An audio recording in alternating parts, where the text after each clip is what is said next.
Hello and welcome back to John's Poetry Channel. Today I have for you a poem by Louis MacNeice called The Death of a Cat. Since then, those months ago, these rooms miss something, a link, a spark, and the street down there reproves my negligence, particularly the gap for the new block, which, though the pile of timber is cleared on which he was laid to die, remains a gap, a catch in the throat, a missing number. You were away when I lost him.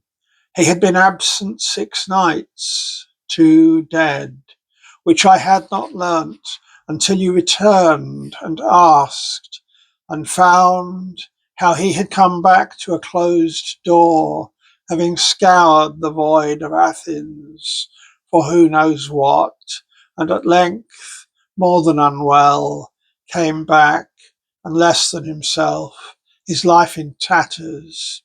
Since when I dislike that gap in the street, and that obdurate, dumb door of iron and glass, and I resent the bland, blank room, like a doctor's consulting room, with its too many exits, all of glass and frosted, through which he lurked and fizzed a warm retort, found room for his bag of capers, his bubbling flasket.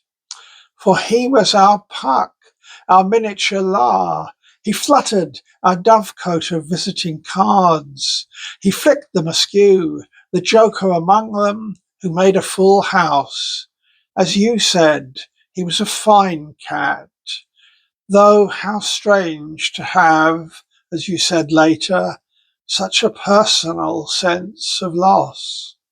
And looking aside, you said, but unconvincingly, what does it matter?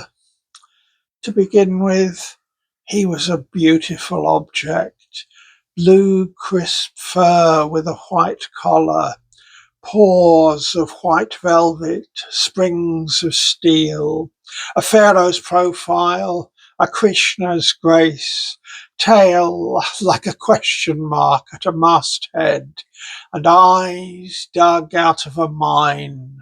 Not the dark, clouded tarns of a dog's, but cat's eyes, light in a rock crystal, light distilled before his time and ours, before cats were tame.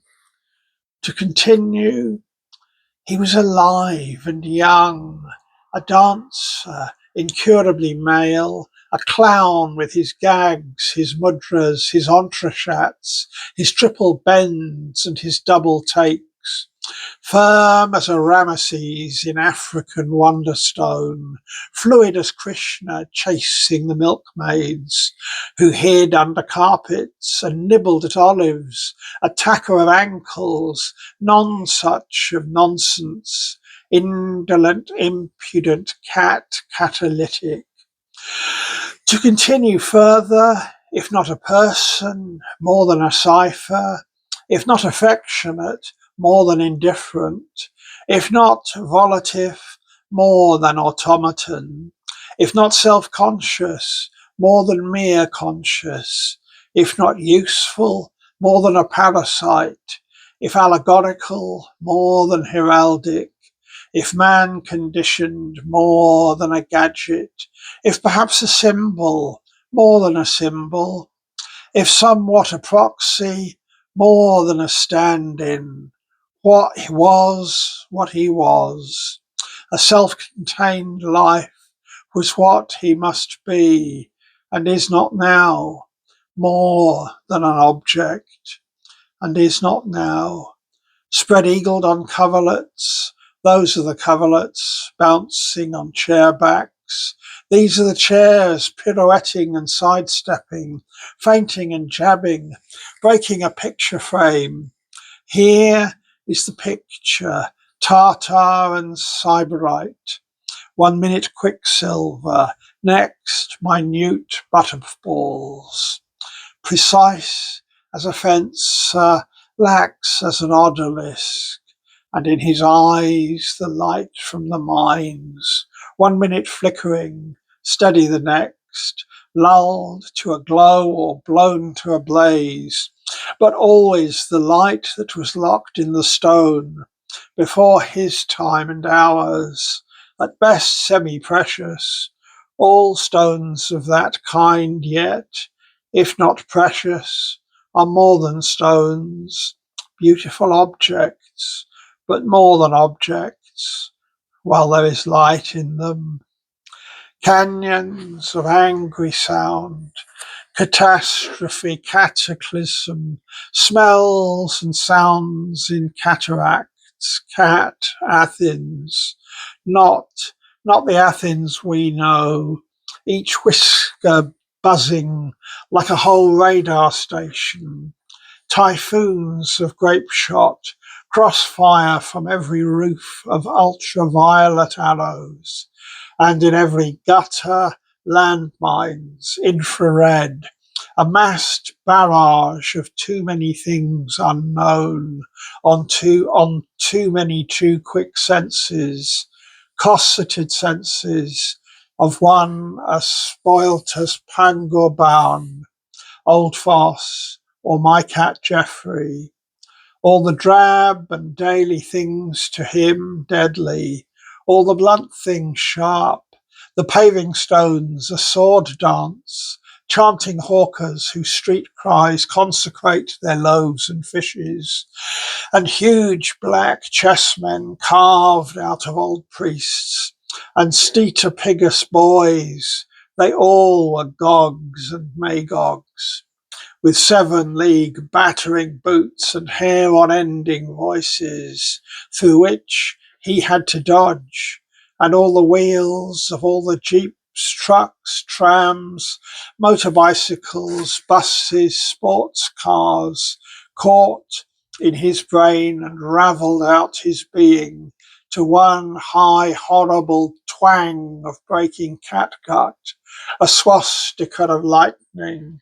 Such was Athens to this one indoors cat, searching for what he could not grasp, through what he could not bear, dragged to and fro by unseen breakers, broken at last by something sudden, then dragged back by his own obstinate instinct, a long dark thread, like Ariadne's ball of wool in the labyrinth, not now what he had played with as a kitten, but spun from his own cat soul, which he followed now that the minotaur of machines and men had gored him, followed it slowly, slowly, until it snapped a few yards short of a closed door of home, and he lay on his side like a fish on the pavement,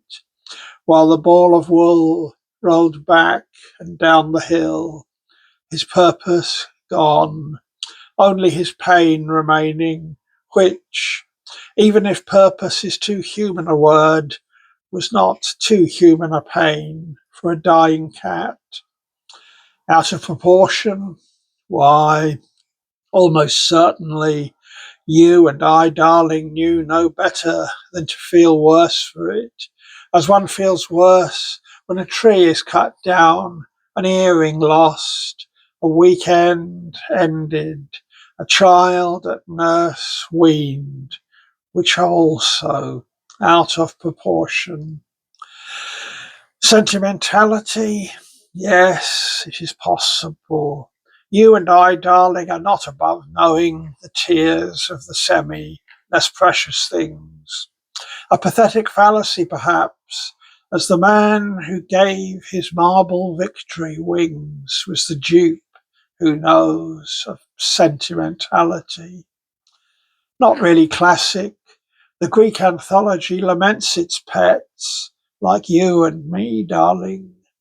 Even its grasshoppers, dead dogs, bark on the roads of Hades, where poets hung their tiny lanterns to ease the dark. Those poets were late, though, not really classical, yet more than an object? Why, most certainly. You and I, darling, know that sonatas are more than sound, and that green grass is more than grass or green, which is why each of our moments as they pass is of some moment, more than an object. So this is an epitaph, not for calamitous loss, but for loss.